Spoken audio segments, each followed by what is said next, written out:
Hello, everyone, and welcome back to the Healthy Lifestyle Program, Module 5. In this module, we'll be talking about how to overcome stress. So our objectives for this module include defining stress, learning how stress affects our health and performance, recognizing the causes of stress, and identifying coping mechanisms for managing stress. So we have to start off by defining what stress is. So stress is a perceived threat, either real or imagined, to our mind, body, spirit, or emotions. So basically, stress is your body's way of dealing with a demand. It is our fight or flight response that has developed over millennia of human evolution. Our ancestors really had to learn when to respond to a stressor, such as an angry bear, by either attacking or running away.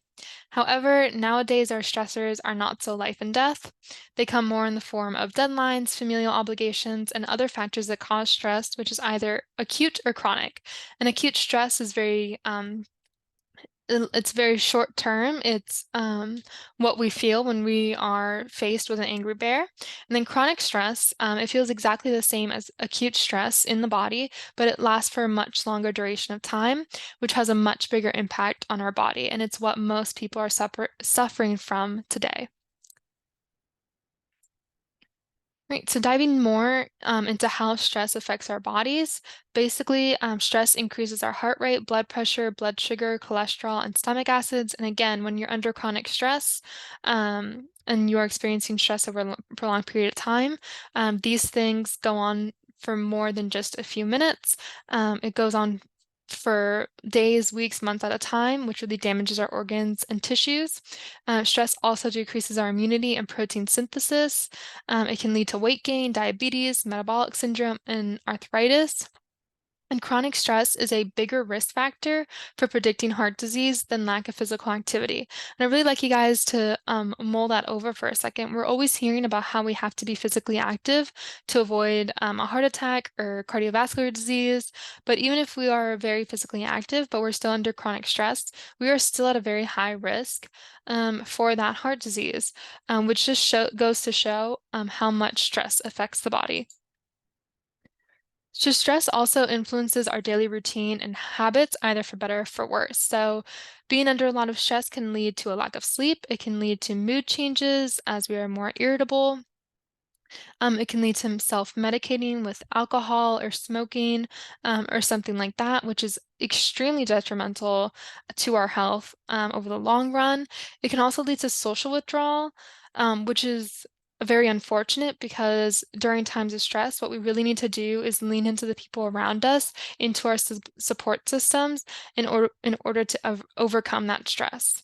Stress can also lead to over and under eating. I think we are all familiar with eating a lot of ice cream or chips or something like that when we're under a lot of stress, which obviously can lead to a much higher intake of unhealthy fats and added sugars in our diet, which are never good for us, leading to weight gain and some metabolic issues. However, many people under stress will also undereat and they'll basically starve themselves because they forget to eat because they feel that they can't step away from the computer, they can't step away from work. They just have to keep doing whatever it is they're doing to relieve the stress. But of course, when we're not eating, we are fatigued, we are faint, we have low blood pressure. Undereating is just as detrimental to our health as overeating. And stress can also lead to changes in our spending habit, where we feel that to relieve stress, we can just go out and buy something.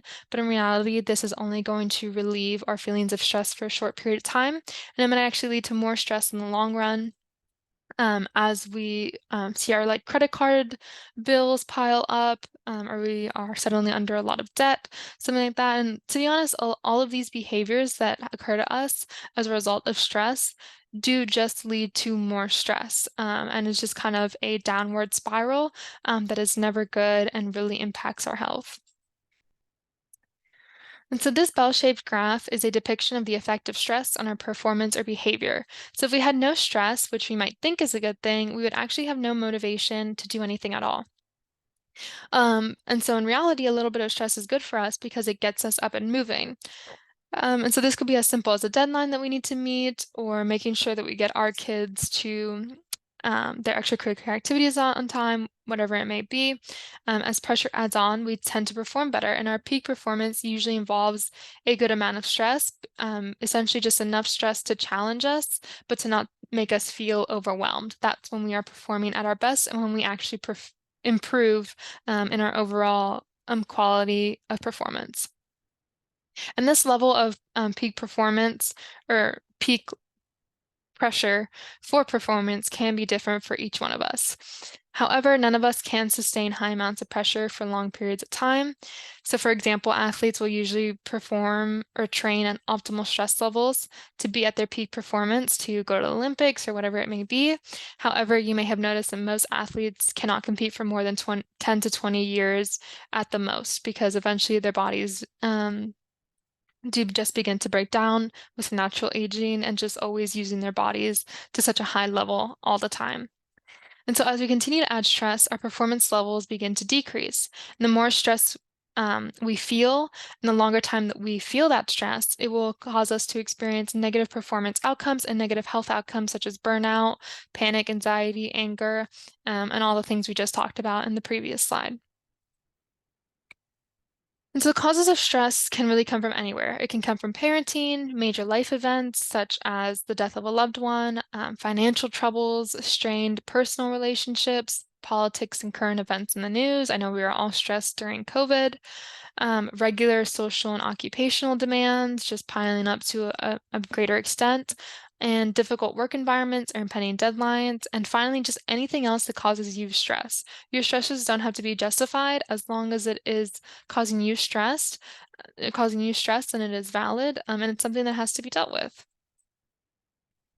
So the first step in managing and coping with stress is identifying your primary stressors and when you feel most stress. So just take a moment now to consider these questions as we move through the rest of this presentation, where I'll present some strategies for coping with stress. So first strategy of coping with stress is effective thinking, and this is a really big one. Basically, the concept behind effective thinking is that your thoughts create your feelings, create your actions, create your results. So if you are feeling stress frequently and acting in ways that increase stress, such as overeating or spending a lot of money, the best way to change that is to focus on your thoughts, since your thoughts are the dictator of how you will feel and what you will do. And here's an acronym to remember that, which is TFAR, or thoughts, feelings, actions, results. And so many times we focus on what we can do differently to feel less stress, but we often overlook the importance of attending to our thinking patterns. And when we do attend to our thinking patterns, we find that we can reduce stress just by thinking more positively or optimistically. So going along with effective thinking, we can also cope with stress by reframing the situation, which means finding a different way to interpret the situation, putting things in perspective, and looking at the bigger picture, like asking yourself, will this really matter 10 years down the road?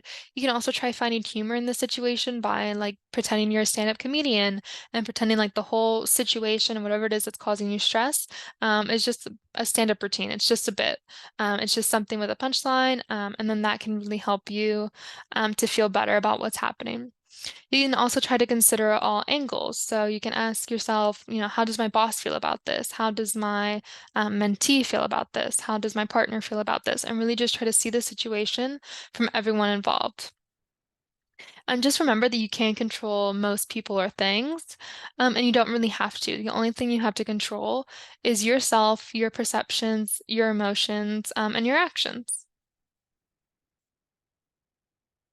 And so finally, to cope with stress, you can be like a duck, which I know sounds really weird, but I promise it does make sense. So in Eckhart Tolle's book, A New Earth, he tells this funny story about the difference between how ducks handle stress and how humans handle stress and conflict. So, for example, when two ducks get into a fight, they will afterwards float off in opposite directions. They'll flap their wings to shake off that negative energy that was built up during the conflict. And they'll just float on peacefully as if nothing had happened at all. And it wouldn't be unusual to then see those same two ducks a little while later interacting with each other without any tension or any indication that they were in a fight earlier. Now let's compare this with how humans handle stress and conflict. So humans, on the other hand, would be saying something along the lines of, Ugh, I can't believe he just did that to me. Who does he think he is? The nerve on that guy. He has absolutely no consideration of others. He thinks he owns his pawn, and I'm sure he's already planning some new way to annoy me. But he's not going to get away with it. I'll show him. And then the people involved in the conflict or stressor would just ruminate on it for a long period of time, feel negative about themselves and the other person, hold a grudge, build up anger and resentment, and just build up a lot of negative energy and tension within their body instead of just shaking it off. Um, which only damages them in the process. So you can really see the difference between the two approaches to the situation. So remember, be like a duck, turn away, flap your wings, and I do mean like actually physically slap your wings, which might feel silly, but just by doing that, because you're doing something silly, you're going to feel better. And then just float on peacefully. So yeah, be like a duck. And so some additional strategies for coping with stress are to breathe. So when we are stressed, we typically will either hold on to our breath, or we'll just breathe a lot more shallow, which is actually causing us to feel more stressed because our brains need oxygen. Our brains love oxygen. So when we're stressed and we just take a moment to bring more oxygen into our body, that can really help us to feel less stressed. So I'll walk you through now just a quick exercise on how to get more breath into your body when you're feeling stressed. So if you feel comfortable doing so, close your eyes, put a hand on your stomach and a hand on your chest. And then when I start counting, you'll take a deep, full breath for 5 seconds. Then we're going to hold the breath for 5 seconds, and then we're going to let it out again for 5 seconds. So let's get started. So breathing in 1, 2, 3, 4, 5. Now hold for 1, 2, 3, 4, 5. And now breathing out for 1, 2, 3, 4, 5.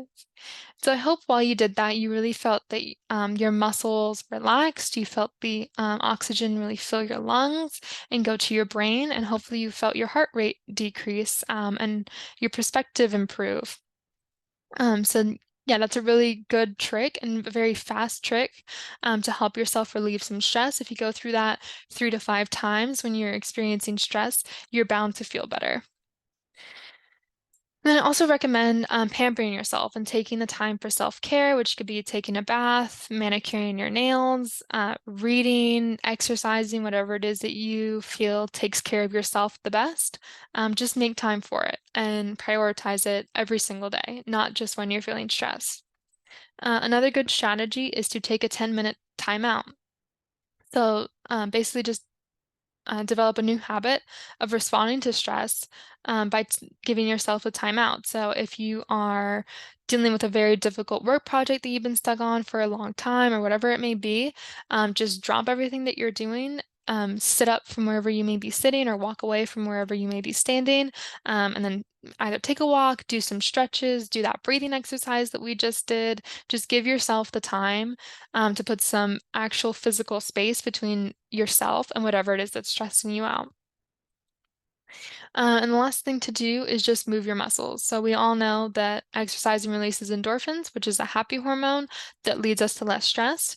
But research shows that being active also relieves tension and counters depression. So it's a really important thing to do to feel less stressed. Even if you just go on a 10 to 15-minute brisk walk, it's better than just continuing to sit down and feel that tension and that stress. So our take-home messages today are that stress is a perceived threat to our body and well-being. Stress can negatively impact our health, behaviors, and performance. And some coping strategies for stress include effective thinking, reframing, and acting like a duck. And additional strategies to manage stress include breathing exercises, relaxation rituals, exercise, and 10 minutes timeouts. So in our next module, which is our final module, we'll talk about building better habits to create a healthier lifestyle. But in the meantime, try creating new SMART goals related to stress management based on what you learned in this module. Thank you and see you next time.